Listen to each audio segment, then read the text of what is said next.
Estamos falando da Macromedia. A Macromedia surgiu da união de 3 empresas, a Macromind, a Paracomp e a Outerwear. A Macromind, empresa que foi fundada em 1984 por Mark Gunter e mais 2 amigos, James Fenton e Mark Pierce, se dedicou ao desenvolvimento de editores multimídias e inovou no mercado com softwares de edição 3D. Seu principal software foi o Macromind VideoWorks, que posteriormente passou a se chamar Macromind Director, que é um software voltado para o desenvolvimento de ambiente multimídia com interatividade para CD-ROM, que naquela época começou a ser utilizado em grande escala. Em 1992, com o crescimento do mercado e consequente ampliação das empresas, a Macromind firma uma parceria com a Paracomp. As duas se fundem numa só, a Macromind Paracomp. A Paracomp, fundada em 1987, foi uma empresa que se especializou com o desenvolvimento de editores 3D, como seu software Swivel 3D, que representou um grande avanço para a época, possibilitando a geração de animações em 3 dimensões e criação de modelos digitais.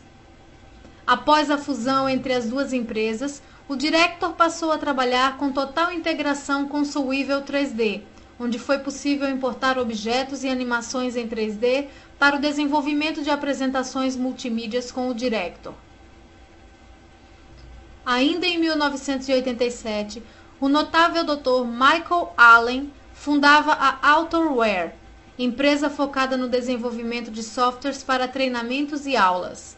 Seu principal software, o Outerwear, possibilitava totais recursos para a criação de conteúdo educacional para ser gravado em CD-ROM multimídia e ser distribuído sem a necessidade de conhecimentos em programação, tornando muito fácil a sua utilização. Em 1992, a Outerwear se juntava à até então recém-criada Macromind Paracomp, para até que enfim formar a Macromedia. Em 1992, em São Francisco, nascia a Macromedia e logo de início a empresa despendeu milhões na contratação de desenvolvedores e designers para a criação das mais inovadoras ferramentas de desenvolvimento multimídia. Sua linha de produtos abrangia toda a criação multimídia, desde edição de imagens a editores completos de vídeos. Rapidamente, sua suíte de editores gráficos foi ganhando popularidade entre os milhões de usuários em todo o mundo. Começaram a surgir famosos editores como o Dreamweaver, poderosa ferramenta para a edição HTML, o plugin Shockwave, que possibilitava a visualização de conteúdo multimídia. Seu lançamento foi um grande sucesso, porém tinha algumas falhas, como seu tamanho de arquivo muito pesado, que tornava a navegação muito lenta para os padrões de velocidade da época. E também teve problemas com o até então recém-lançado Filter Splash, que oferecia quase todos os recursos multimídia, porém com muito mais acessibilidade, o que tornou um grande concorrente a princípio. Em dezembro de 1996, a Macromedia então toma uma atitude que mudou para sempre a história da internet no mundo. Adquire a Filterwave Software e passa a comercializar o Filter Splash, mas agora com o nome de Macromedia Flash 1. Desde então, o Flash se espalhou no mundo com muita força. Com menos de um ano após a aquisição, a Macromedia lançava no mercado o Macromedia Flash 2, com notáveis inovações que vinham desde aperfeiçoamento de interface gráfica a suporte a novos formatos de imagem e sons. O sucesso foi tão grande que antes mesmo do lançamento da sua terceira versão, as vendas do Flash 2 já alcançavam a soma de 100 mil unidades. Em 1992, chegava ao mercado a versão 3, que trazia novidades como melhoramento no playback de seus filmes e desta vez mais suportes a formatos de publicação do seu material. A explosão do conteúdo Flash atingiu também as grandes empresas e corporações. Ainda em 1998, foi publicada a primeira revista online desenvolvida no Flash, a Benetton Colors Magazine. O ano de 1999 foi muito significativo para a Macromedia.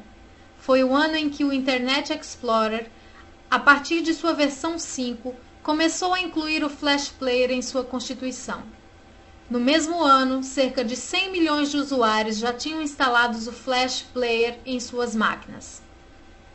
Foi também o ano de lançamento do Flash 4, que passou a adquirir suporte ao formato MP3 e ao famoso comando de Motion Twin, e o surgimento, a partir das mãos de Mark Fennell, o site australiano flashkit.com, um site de apoio e recursos como dicas e tutoriais para desenvolvedores do mundo todo, que veio a se tornar um dos maiores sites de consultas a materiais do Flash até os dias atuais. No ano de 2000, a Macromedia lança o Flash 5, que já ensaiava uma linguagem de programação própria, porém ainda não sendo tão efetiva. O ano também marcou o lançamento do site thefwa.com, Favorite Flash Award. Trata-se de uma galeria online que reúne os melhores websites feitos em Flash no mundo. Após quase 2 anos sem nenhuma nova versão, a Macromedia justifica o tempo de espera e lança no mercado o tão esperado Flash 6, sendo chamado de Flash MX, que veio acompanhado de uma suíte de aplicativos para desenvolvimento web. O novo Flash MX tinha como novidade suporte à importação e exportação de arquivos de vídeo, a utilização de componentes extras que melhoravam significativamente o desenvolvimento de aplicações, o surgimento do ActionScript 1, que fez toda a diferença na possibilidade de interação de conteúdos Flash com linguagem de programação e banco de dados como PHP e ASP.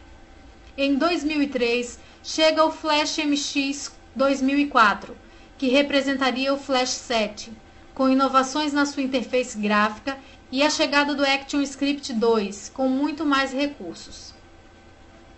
E no ano de 2006, a Adobe concretiza a aquisição da Macromedia, passando assim a comercializar toda a sua linha de produtos. Em 2007, lança o Adobe Flash 9, com novos recursos que possibilitavam a integração com outros softwares Adobe, como o Photoshop e o ActionScript 3, o que consolida de forma definitiva o Flash no mundo digital.